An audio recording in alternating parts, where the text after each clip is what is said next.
Oftentimes people crave that either crunch or creamy sensation in their mouth. So we're going to go with the creamy sensation, and kind of more in that healthier vein, healthier, but sometimes, like you're craving for the crunch, like chips, popcorn, or nuts, right? Which are fine and they are obviously healthy, but we could also crave that creamy sensation. So now, of course, things that are really creamy tend to be higher in fat and higher in calories. So for those experiencing, appetite loss and really wanting to make every bite count, perhaps you would use more cream in this. But for others, we're going to do more of that creamy feel in the mouth without bringing in that actual high fat foods that tend to be kind of more of that saturated feel. So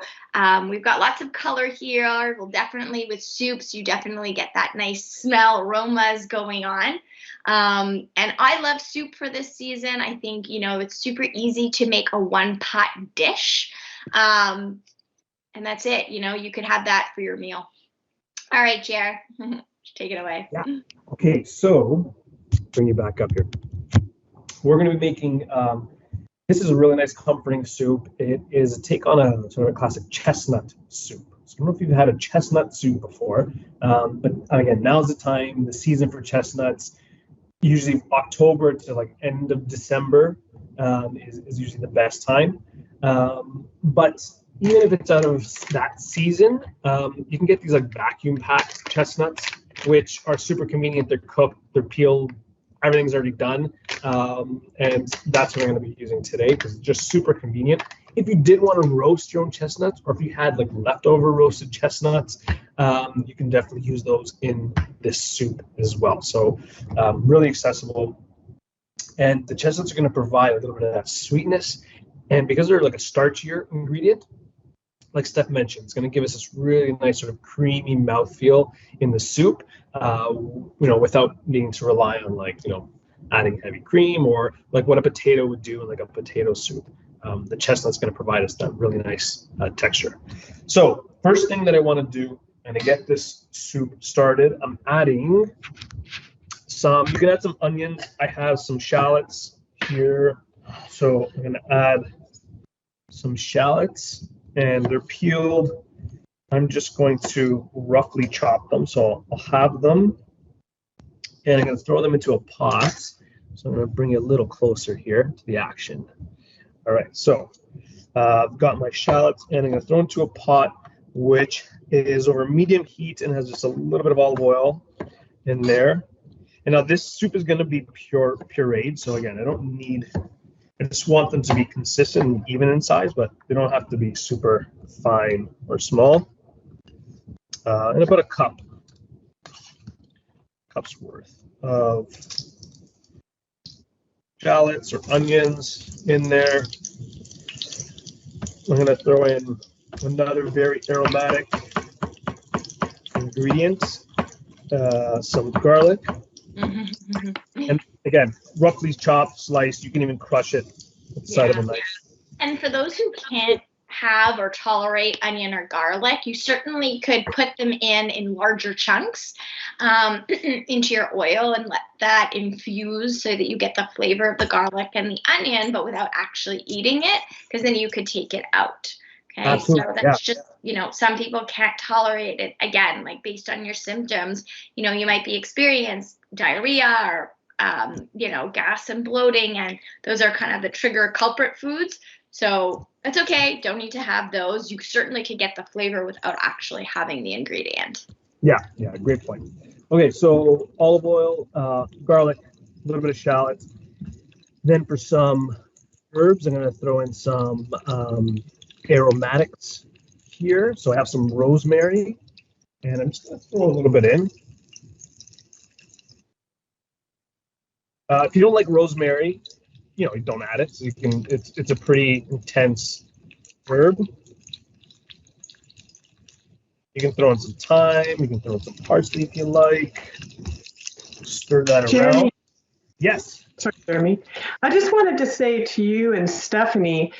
I am so impressed with the ingredients that you choose at Elixir Kitchen. Like, I would never think chestnut. I've never had a chestnut, but I am excited to try this soup. Oh, I think it's great. I mean, it's, we try to keep things that are, we want to make things that are accessible. We want to choose ingredients that are easy to access. Chestnuts are one of those ones that, you might see them often in the grocery store and just never think to try it, right? They're delicious as a snack on their own, for sure. Really? Wow. But because they have that starchiness, and so these are out of the pack. These are the vacuum packed chestnuts that are cooked. Because of that starchiness, they work really well in, like, if you want a nice thick pureed soup, or you can like pulse this up, and this would work well in like a biscotti or like some other baked dessert, where you can cut out maybe some of the flour and add some of this chestnut, your own little chestnut flour. You can do that as well. So just a great versatile ingredient. Adds a little bit of that sweetness as well, which is really nice. So actually, on that point, I'm going to add my chestnuts here. So rosemary, garlic, onion. You can see here. It smells amazing here. Sorry that you can't smell it, but you can imagine it. The other thing to note is that chestnuts are actually, although they're a nut, which is great, they are more starchier, like Jeremy mentioned, with less fat. So again, not to worry, I'm not villainizing fatty foods, because they are a healthier fat. Nuts tend to be higher in those healthier fats, the unsaturated fats, but chestnuts specifically actually are a nut that are low in fat. So to this dish, it's bringing that creaminess because of the starch in the nut, which is super great.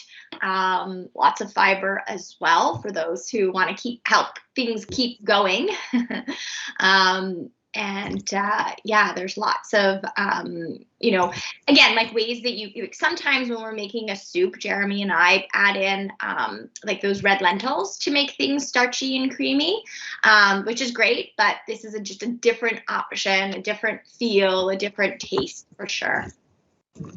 All right, so we have our onion, garlic, a little bit of rosemary, and our chestnuts in here. This is really the main part of the dish.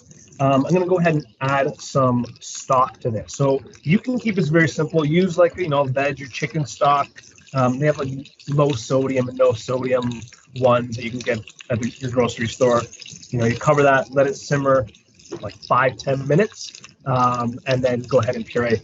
If you do want to make your own, this is a nice opportunity to do that, and I'll share it with you. So essentially what I do, if I'm going to we're making a turkey stock here. They had some turkey thighs, bone-in turkey thighs at the grocery store.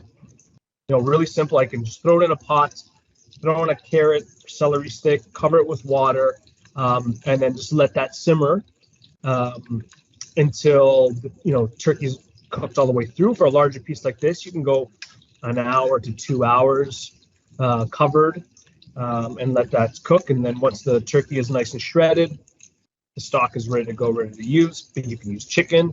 Again, you can use veg as well. So I'm going to go ahead and add this liquid now, this stock, just to cover. That's perfect. And what I want to do is bring that to a simmer and then lid on for like 5 to 10 minutes, just until the ingredients have softened. While I do that, so I'm going to put the lid on, let that simmer. While I do that, I'm going to show you. So we're making a turkey and chestnut soup. So that turkey piece that has been simmering in there, we can sort of shred apart like this, and that is going to be delicious added to the soup to provide some really, really nice protein.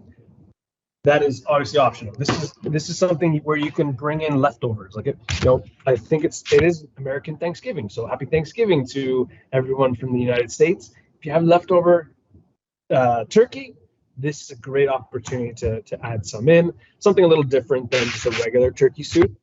Chestnut turkey soup. Ooh, it sounds fancy and it's tasty. But yeah, great opportunity to use some of those leftovers in something like this. Or if you did, make a quick little stock and poach that turkey or chicken in there. You can shred apart that turkey meat, Yeah. chicken.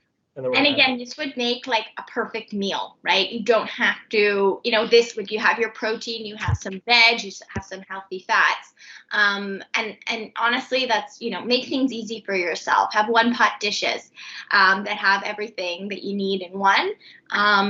Because those are the simple things to kind of get everything done.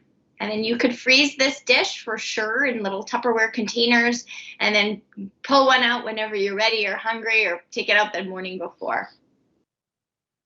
So I'm just going to let this simmer for a couple of minutes. Christine, I don't know if you're still there. I'm throwing you on. I am. What are some of your favorite, I guess, winter comfort soups?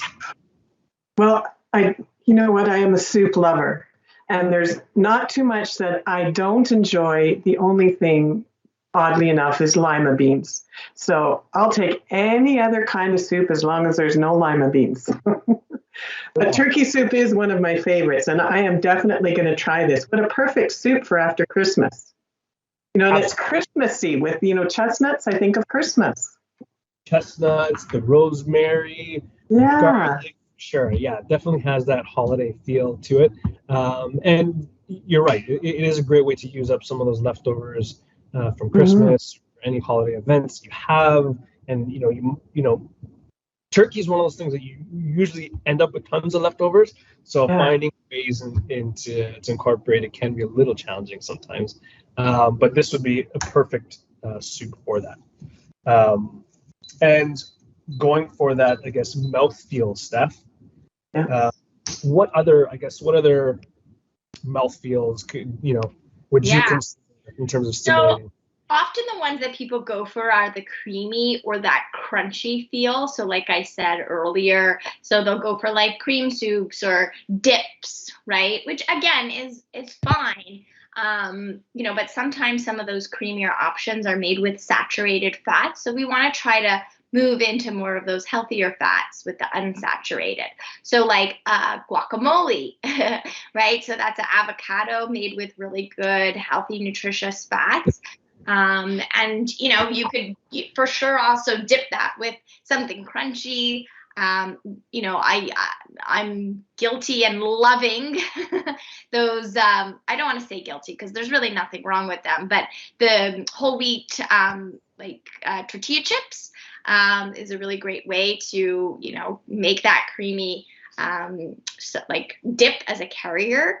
So those are kind of like the two that people tend to go towards for that mouthfeel. But certainly and more, maybe this more goes to like that taste, but the sweet or the salty, again, nothing wrong with it, but trying to, depending on what somebody's needs are, right? Everybody is different. Some people really need making every bite count. So how could you add in those high calorie bites, right? And so, if somebody really loves that creamy mouthfeel, well, okay, let's see what we can do by making them a nice hearty soup that's really, really creamy and has that kind of that feel and taste, which is quite awesome. The other hunger type, which I remember now, but I didn't mention earlier, is around mind hunger. So that's more, or cellular hunger, sorry. So that's like your body kind of knows what it needs if you start to listen to it. So, you might be, these days we're not on vacation, but kind of that feeling of going away, eating out in restaurants, and maybe indulging a little bit more than you're wanting to or used to, and then after a few days of that, your body starts to tell itself like, what, I really want a big salad, right? So your body intuitively knowing what it needs. And I think with our external society and culture and world, we tend to look towards what's right and what's wrong, and I should be doing and eating this and that. But if we really start to sit down and get quiet and use some of that mindful meditation practices, we actually our body tells us what it needs. And it's just a little bit of practice that sometimes we don't always trust in it. But I do encourage everybody to get a feel and a sense of those 7 different types of hunger. And it's not necessarily to like change anything. It's really just to become aware without judgment. And that no judgment piece can sometimes be the part that's the most challenging. Perfect. I love that. And going back to that mouth hunger as well, texture and that crunch is definitely something I think I crave. I'm big on the crunch mouth hunger cravings. So that does make sense. Absolutely. Okay, so this has been simmering for about 5 minutes or so. Essentially what we want is for the chestnuts to soften up a little bit more, the onions as well, but that wouldn't take too long.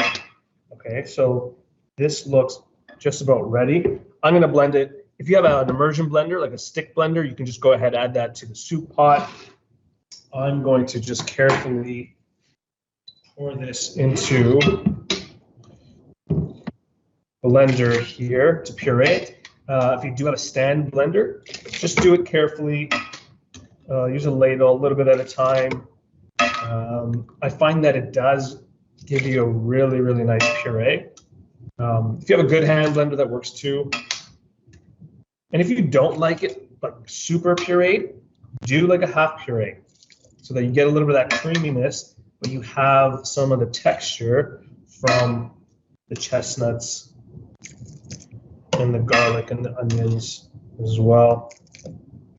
All right, so I think I'm safe enough to add the rest here.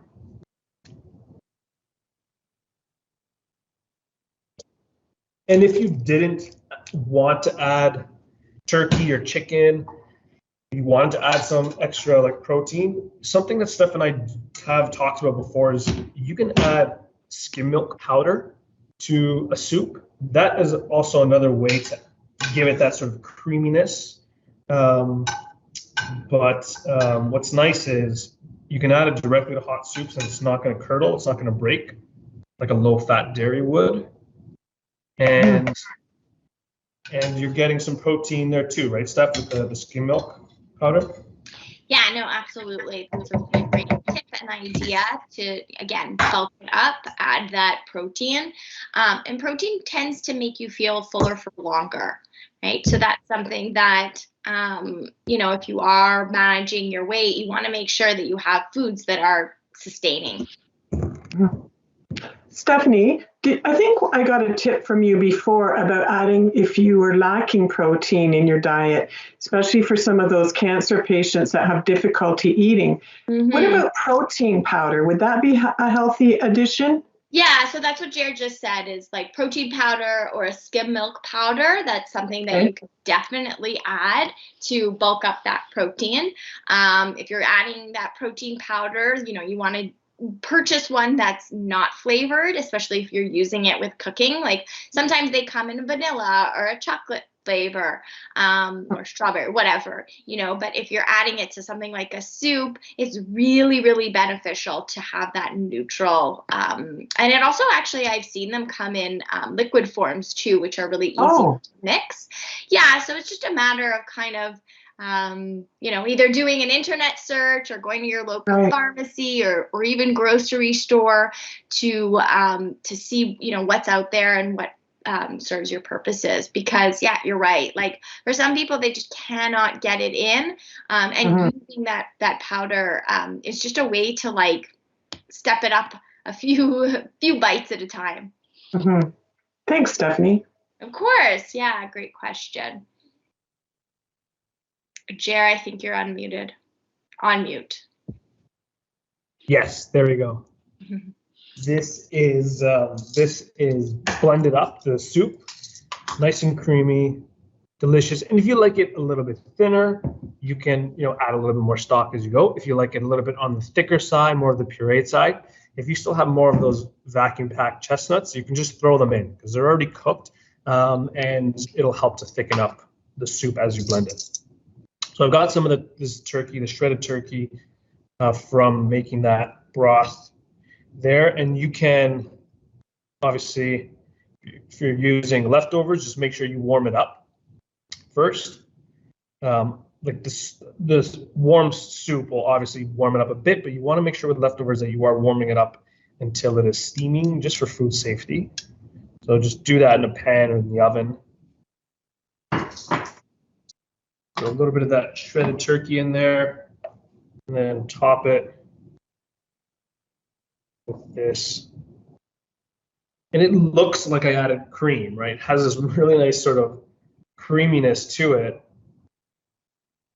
just from the chestnuts. It might be hard to see with the, there, if I provide a shadow.